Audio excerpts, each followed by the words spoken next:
तो सर मैं जानना चाहता हूँ कि कितनी फास्ट उनको रिजल्ट्स दिखते हैं, क्योंकि आयुर्वेदा के बारे में कहा जाता है कि थोड़ा स्लो रिस्पॉन्स देता है as compared to allopathy. Good good question है आपका। जो आयुर्वेद है ना जी, ये सबसे फास्ट रिजल्ट देता है। अच्छा। सबसे फास्ट पहले आयुर्वेद ही रिजल्ट देता है। मैं आपको बताता हूँ। हम कहते हैं जिसको थायराइड हो गया, काली मिर्च, सौंठ और मग पीपल, 3 चीज़ों का पाउडर बनाओ। तीनों का पाउडर जो है वो आप एक चुटकी सुबह शाम ले लो। जो आपको थायराइड की गोली लगी हुई है खाने के लिए, वो कोई 25 मिलीग्राम, 50, 60, 100 तक लगी हुई है, उसका लेवल डाउन होने लग जाता है। तो मतलब ये इतना अच्छा काम करती है। और दूसरी बात, अब जैसे हम कोई औषधि बनाते हैं, इसमें 2 तरह के काम होते हैं, 3 बल्कि। एक तो होते हैं आयुर्वेदिक सिस्टम से औषधियाँ बनाना, की जड़ी बूटियाँ ली, पाउडर बनाया, छान करके पैक किया और दे दिया, प्रिजर्वेटिव डाल देते हैं कुछ भी। एक हुआ कि हमने 10 किलो पाउडर लिया, उसमें से हमने 1 किलो एक्सट्रैक्ट निकाला, 9 किलो वेस्टेज खेत में डलवा दिया, और जो 1 किलो में से 100 ग्राम 10 किलो में से 1 किलो निकला, उसी के ऊपर 10 किलो की कॉस्ट लग गई। आई समझ में बात? जितने का 1 किलो था उतने का अब हमारा 100 ग्राम है। अब हम क्या करते हैं, हमारा त्रिफला पाउडर बनता है 1, 2 एंड 4 का। मार्केट में त्रिफला 90 रुपये का मिल जाता है, हमारा त्रिफला 990 रुपये का है। लोग प्रेफरेंस देते हैं उसको कि इसका खाने का अपना आनंद है। और जो लोग सुबह से लेके शाम तक एक बार 5 ग्राम त्रिफला पाउडर और 5 बजे शाम को खा लें, मतलब वो 61 में 16 हो जाए। अच्छा। कभी भी कुछ नहीं आता, कभी उनको हार्ट, ब्रेन, लीवर, कोई डायबिटीज़ ऐसी प्रॉब्लम उनके आसपास नहीं आएगी। जैसे मुझे 30 ईयर हो गए इसको, जब से मैंने पढ़ा इसके बारे में, 5 बजे 5 ग्राम त्रिफला लेना ही लेना। सर त्रिफला के बारे में हमने नहीं सुना कि वो पेट साफ करने के लिए वो सोने से पहले लेना चाहिए? हाँ, जो आपने सुना वो बिल्कुल ठीक है, लेकिन वो एक रसायन है। उसमें आंवला है, हरड़ है, बहेड़ा है। हरड़ 1%, बहेड़ा 2%, आंवला 4% डाल के जो बनता है वो रसायन बन जाता है। रसायन जो है वो आपकी स्किन प्रॉब्लम, जिनको सोराइसिस हो जाता है, चमड़ी के रोग हो जाते हैं, उनके लिए हम देते हैं, बहुत फ़ायदा करता है।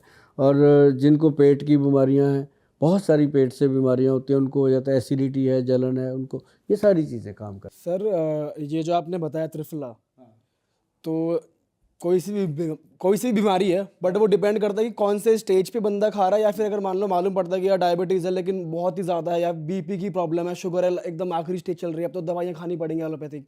या फिर ये आपका वर्क करता है अर्ली स्टेज में ही या लास्ट में भी काम करता है? ये त्रिफला पाउडर तो हमेशा काम करता है। अगर किसी ने 50-60 साल खा लिया, उसके बाल ही नहीं सफ़ेद होते, दांत नहीं टूटते।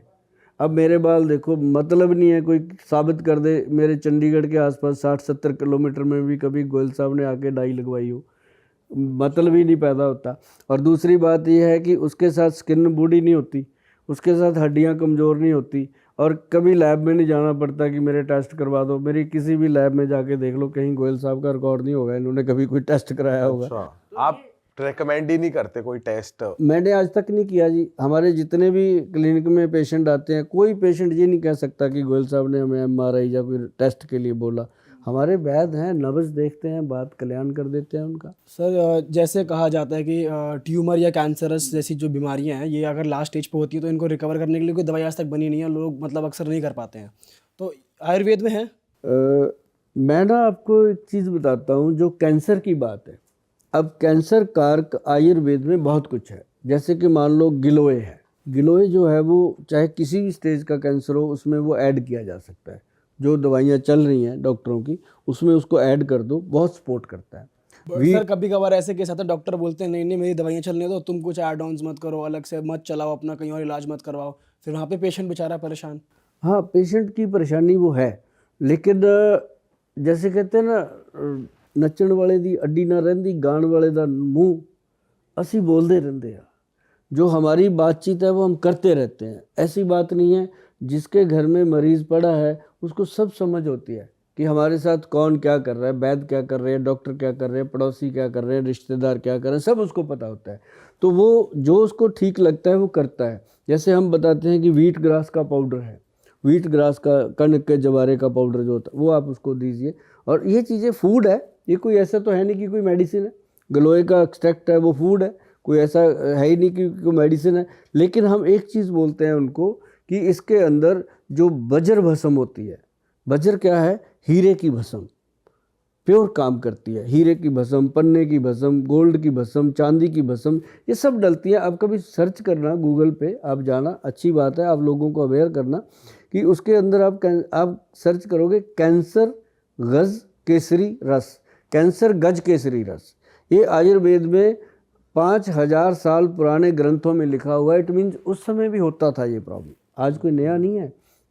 जब हमारे देश में बाकी तो सारी पैथियाँ 200 साल से आई हैं, कोई 250 साल से आई हैं, तो पहले क्या होता था? पहले भी कैंसर होते थे, तो पहले आयुर्वेद ही उनको बचाता था।